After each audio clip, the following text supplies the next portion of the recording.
ನಮಸ್ಕಾರ. ಮನೆಯಲ್ಲಿ ಚಿನ್ನ ಇದೆ, ಆದ್ರೆ ಜೇಬಲ್ಲಿ ದುಡ್ಡಿಲ್ಲ, ತುರ್ತಾಗಿ ಹಣ ಬೇಕು. ಈ ಪರಿಸ್ಥಿತಿ ನಮಗೆಲ್ರಿಗೂ ಒಮ್ಮೆ ಆದ್ರೂ ಬಂದೇ ಇರುತ್ತೆ ಅಲ್ವಾ? ತಕ್ಷಣ ನೆನಪಾಗೋದು ಗೋಲ್ಡ್ ಲೋನ್. ಆದ್ರೆ ಸ್ವಲ್ಪ ಫೈನಾನ್ಷಿಯಲ್ ಆಗಿ ಸ್ಮಾರ್ಟ್ ಆಗಿರೋರು ಇನ್ನೊಂದು ಆಪ್ಷನ್ ಬಳಸ್ತಾರೆ, ಅದೇ ಗೋಲ್ಡ್ ಓವರ್ ಡ್ರಾಫ್ಟ್. ಬನ್ನಿ, ಇವೆರಡರ ಅಸಲಿ ಕಥೆ ಏನು ಅಂತ ಈ ವಿಶ್ಲೇಷಣೆಯಲ್ಲಿ ಡಿಕೋಡ್ ಮಾಡೋಣ. ಪ್ರಶ್ನೆ ಏನಪ್ಪಾ ಅಂದ್ರೆ, ಗೋಲ್ಡ್ ಲೋನ್ ಅಥವಾ ಗೋಲ್ಡ್ ಓವರ್ ಡ್ರಾಫ್ಟ್, ಇವೆರಡರಲ್ಲಿ ನಮಗೆ ಯಾವುದು ಬೆಸ್ಟ್? ಎಲ್ಲಿ ನಮಗೆ ಬಡ್ಡಿ ಉಳಿಯುತ್ತೆ? ಯಾವುದು ನಮಗೆ ಹೆಚ್ಚು ಫ್ಲೆಕ್ಸಿಬಲ್ ಆಗಿದೆ? ಈ ಪ್ರಶ್ನೆಗಳಿಗೆ ಸ್ಪಷ್ಟವಾದ ಉತ್ತರ ಹುಡುಕೋದೇ ಇಂದಿನ ನಮ್ಮ ಮುಖ್ಯ ಉದ್ದೇಶ. ಈಗ ನಾವು ಏನೇನ್ ಕವರ್ ಮಾಡ್ತೀವಿ ಅಂತ ಶಾರ್ಟ್ ಆಗಿ ಹೇಳ್ತೀನಿ ನೋಡಿ. ಮೊದಲು ಈ ಎರಡು ಆಪ್ಷನ್ಸ್ ಅಂದ್ರೆ ಏನು, ಆಮೇಲೆ ಇವೆರಡರ ಮುಖಾಮುಖಿ ಹೋಲಿಕೆ, ಬ್ಯಾಂಕ್ಗಳಲ್ಲಿ ರಿಯಾಲಿಟಿ ಹೇಗಿದೆ, ನಿಮಗಾಗಿ ಸ್ಮಾರ್ಟ್ ಆಯ್ಕೆ ಯಾವುದು, ಮತ್ತೆ ಕೊನೆಯದಾಗಿ ನೀವು ಖಂಡಿತ ಮಾಡಬಾರ್ದ ಕೆಲವು ಪ್ರಮುಖ ತಪ್ಪುಗಳು. ಮೊದಲನೇ ವಿಭಾಗ, ಈ ಗೋಲ್ಡ್ ಫೈನಾನ್ಸ್ ಆಯ್ಕೆಗಳ ಬೇಸಿಕ್ ಮೆಕ್ಯಾನಿಕ್ಸ್ ಹೇಗೆ ಕೆಲಸ ಮಾಡುತ್ತೆ ಅಂತ ನೋಡೋಣ. ನಿಮ್ಗೆಲ್ಲ ಗೊತ್ತಿರೋ ಹಾಗೆ ನಾರ್ಮಲ್ ಗೋಲ್ಡ್ ಲೋನ್ ಪ್ರೊಸೀಜರ್ ತುಂಬ ಸಿಂಪಲ್. ಚಿನ್ನ ತಗೊಂಡೋಗಿ ಬ್ಯಾಂಕ್ ಅಥವಾ NBFCನಲ್ಲಿ ಅಡ್ಬಿಡ್ತೀರಾ, ಅವರು ವ್ಯಾಲ್ಯೂಯೇಷನ್ ಮಾಡಿ ಇಷ್ಟು ಅಂತ ಲೋನ್ ಸ್ಯಾಂಕ್ಷನ್ ಮಾಡ್ತಾರೆ. ಆಮೇಲೆ ಆ ಫುಲ್ ಅಮೌಂಟ್ ಅಂದರೆ ಒಂದೇ ಬಾರಿಗೆ ಗಂಟಾಗಿ ನಿಮ್ಮ ಅಕೌಂಟ್ ಸೇರುತ್ತೆ. ಆಮೇಲೆ ನೀವು EMIನೋ ಅಥವಾ ಬುಲೆಟ್ ಪೇಮೆಂಟ್ ಮೂಲಕನೋ ಸಾಲ ತೀರಿಸ್ತೀರಾ ಅಲ್ವಾ? ಇದು ನಮಗೆಲ್ಲ ಕಂಠಪಾಠ ಆಗಿಯೋ ವಿಚಾರ. ಆದರೆ ಈ ಗೋಲ್ಡ್ ಓವರ್ ಡ್ರಾಫ್ಟ್ ಅಥವಾ OD ಇದೆಯಲ್ಲ, ಇದು ಸ್ವಲ್ಪ ಅಡ್ವಾನ್ಸ್ಡ್. ಇಲ್ಲೂ ಚಿನ್ನ ಅಡವಿಡೋದು ಸೇಮ್, ಆದರೆ ಸ್ಯಾಂಕ್ಷನ್ ಆದ ಫುಲ್ ಅಮೌಂಟ್ ನಿಮ್ಮ ಅಕೌಂಟ್ಗೆ ಒಂದೇ ಸಲ ಬರಲ್ಲ. ಬದಲಾಗಿ ಬ್ಯಾಂಕ್ನವರು ನಿಮ್ಮ ಚಿನ್ನದ ಮೇಲೆ ಒಂದು ಕ್ರೆಡಿಟ್ ಲಿಮಿಟ್ ಸೆಟ್ ಮಾಡ್ತಾರೆ. ಅರ್ಥ ಆಗುವಾಗ ಹೇಳಬೇಕು ಅಂದರೆ, ಒಂದು 8 ಲಕ್ಷ ಲಿಮಿಟ್ ಅಪ್ರೂವ್ ಆಯಿತು ಅನ್ಕೊಳ್ಳಿ. ನಿಮ್ಗೆಷ್ಟು ಬೇಕೋ ಅಷ್ಟನ್ನ ಮಾತ್ರ ನೀವು ಡ್ರಾ ಮಾಡ್ಬೋದು. ಒಂದ್ವೇಳೆ 2 ಲಕ್ಷ ಡ್ರಾ ಮಾಡಿದ್ರೆ ಆ 2 ಲಕ್ಷಕ್ಕೆ ಮಾತ್ರ ಬಡ್ಡಿ ಕಟ್ತೀರಾ, ಪೂರ್ತಿ 8 ಲಕ್ಷಕ್ಕಲ್ಲ. That's the magic here. ಇದನ್ನ ಒಂದೇ ವಾಕ್ಯದಲ್ಲಿ ಹೇಳಬೇಕಂದ್ರೆ, ಗೋಲ್ಡ್ ಲೋನ್ನಲ್ಲಿ ಫುಲ್ ಅಮೌಂಟ್ ಬಂದ್ರೆ ಗೋಲ್ಡ್ ಓಡ್ನಲ್ಲಿ ಕೇವಲ ನಿಮಗೆ ಬೇಕಾದ ನೀಡ್ ಅಮೌಂಟ್ ಮಾತ್ರ ತಗೋಬೋದು. ಈ ಒಂದು ಬೇಸಿಕ್ ಡಿಫರೆನ್ಸ್ ಇವೆರಡೂ ಪ್ರಾಡಕ್ಟ್ನ ಎಕ್ಸ್ಪೀರಿಯನ್ಸನ್ನೇ ಕಂಪ್ಲೀಟಾಗಿ ಚೇಂಜ್ ಮಾಡುತ್ತೆ. ಮುಂದಿನ ವಿಭಾಗಕ್ಕೆ ಹೋಗೋಣ. ಹೆಡ್ ಟು ಹೆಡ್ ಕಂಪ್ಯಾರಿಸನ್, ವೈಶಿಷ್ಟ್ಯಗಳ ನೇರ ಕದನ. ಈ ಟೇಬಲ್ ನೋಡಿ, ನಿಮಗೆ ಕ್ಲಿಯರ್ ಪಿಕ್ಚರ್ ಸಿಗುತ್ತೆ. ಹಣ ಹೇಗೆ ಬರುತ್ತೆ? ಗೋಲ್ಡ್ ಲೋನ್ನಲ್ಲಿ ಒಂದೇ ಸಲ ಫುಲ್ ಅಮೌಂಟ್, ಓಡಿನಲ್ಲಿ ಬೇಕಾದಾಗ ಬೇಕಾದಷ್ಟು ಮಾತ್ರ. ಬಡ್ಡಿ ಯಾವುದರ ಮೇಲೆ ಹಾಕ್ತಾರೆ? ಲೋನ್ನಲ್ಲಿ ಸ್ಯಾಂಕ್ಷನ್ ಆದ ಫುಲ್ ಅಮೌಂಟ್ ಮೇಲೆ, ಓಡಿನಲ್ಲಿ ನೀವು ಎಷ್ಟು ಬಳಸಿದಿರೋ ಅದರ ಮೇಲೆ ಮಾತ್ರ.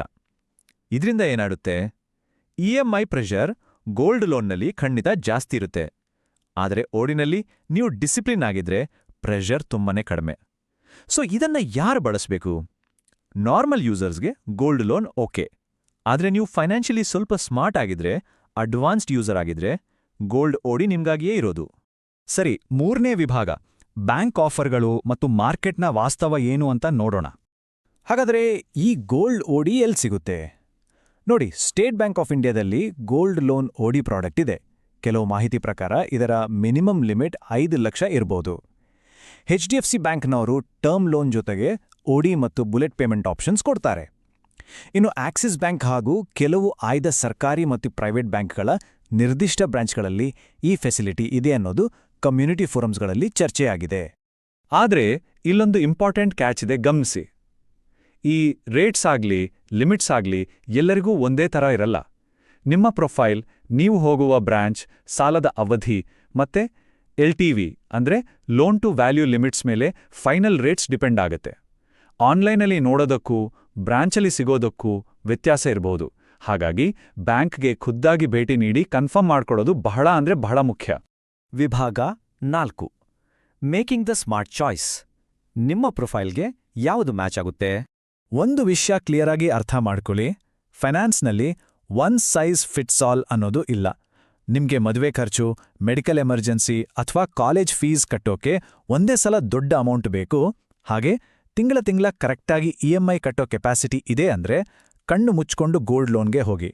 ಆದ್ರೆ ನೀವು ಬಿಸ್ನೆಸ್ ಮಾಡ್ತಿದ್ದೀರಾ, ವರ್ಕಿಂಗ್ ಕ್ಯಾಪಿಟಲ್ ಬೇಕು, ಸೀಸನಲ್ ಇನ್ಕಮ್ ಬರುತ್ತೆ, ಅಥವಾ ಹಣ ಸ್ವಲ್ಪನೇ ಬೇಕು ಅಂದ್ರೆ ಯಾವುದೇ ಡೌಟ್ ಬೇಡ, ಗೋಲ್ಡ್ ಓವರ್ ಡ್ರಾಫ್ಟ್ ಸೆಲೆಕ್ಟ್ ಮಾಡಿ.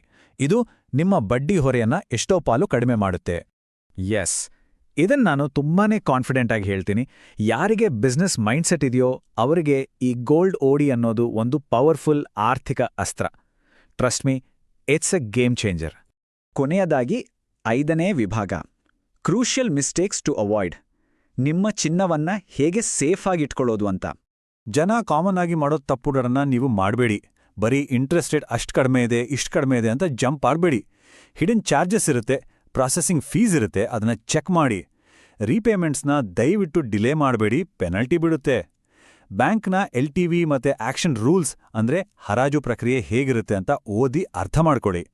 ಆ್ಯಂಡ್ ಮೋಸ್ಟ್ ಇಂಪಾರ್ಟೆಂಟ್ಲಿ, ಎಲ್ಲೆಲ್ಲೋ ಪರಿಚಯ ಇಲ್ಲದ ಜಾಗದಲ್ಲಿ ಸಾಲ ಮಾಡೋ ಬದಲು RBIನಿಂದ ರೆಗ್ಯುಲೇಟ್ ಆಗಿರೋ ನಂಬಿಕಸ್ಥ ಬ್ಯಾಂಕ್ ಅಥವಾ NBFCಗಳನ್ನ ಮಾತ್ರ ಚೂಸ್ ಮಾಡಿ.